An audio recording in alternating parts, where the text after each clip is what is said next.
Alright, what's up? I said that I was gonna tell y'all about the parallel prophecy, the one I just told you about. This video is gonna be maybe 5 minutes long, and then I'm gonna get into the next video about America. And I'm gonna use the beat that I used in the first video I made, mainly because I feel like I wasted that beat on that video because it's only 3 minutes long, and that's just one of my favorite beats.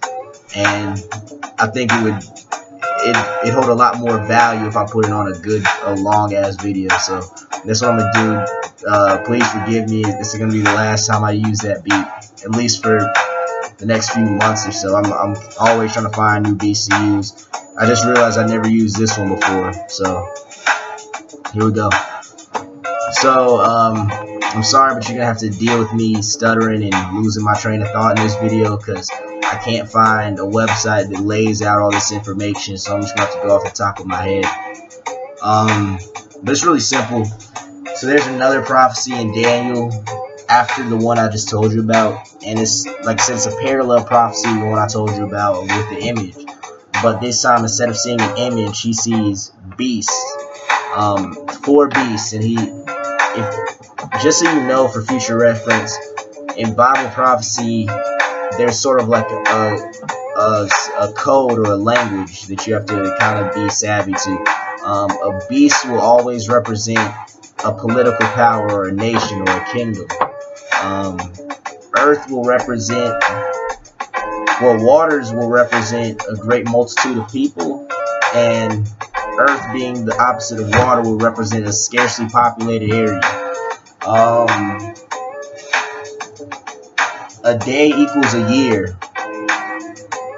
And there's a bunch of other stuff, but I'll get into that as it becomes relevant to what I'm talking about. But what you need to know is that a beast is a kingdom or a political power for what I'm about to tell you right now.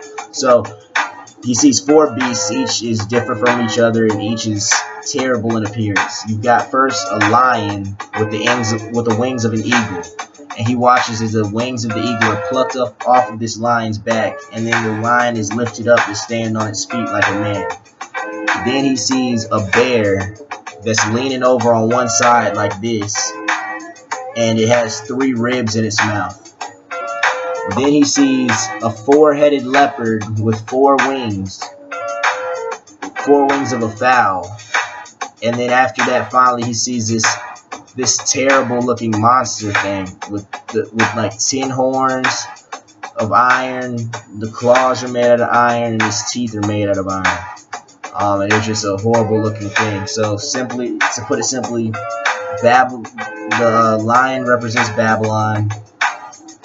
Why? Because it was raised up on its feet, and its wings were taken off, and it stood up like a man. That represents the time when Nebuchadnezzar lost his mind and went out into the wilderness and fucking started living like an animal for 7 years, then came back as like a new man. The freaking bear represents Medo-Persia, and the reason why it has its fucking shoulder like this is because the Persian Empire was stronger than the Medes. Like, they were the dominant kingdom in the relationship. There was a reason why there was 3 ribs in its mouth. Let me see if I can find that real quick.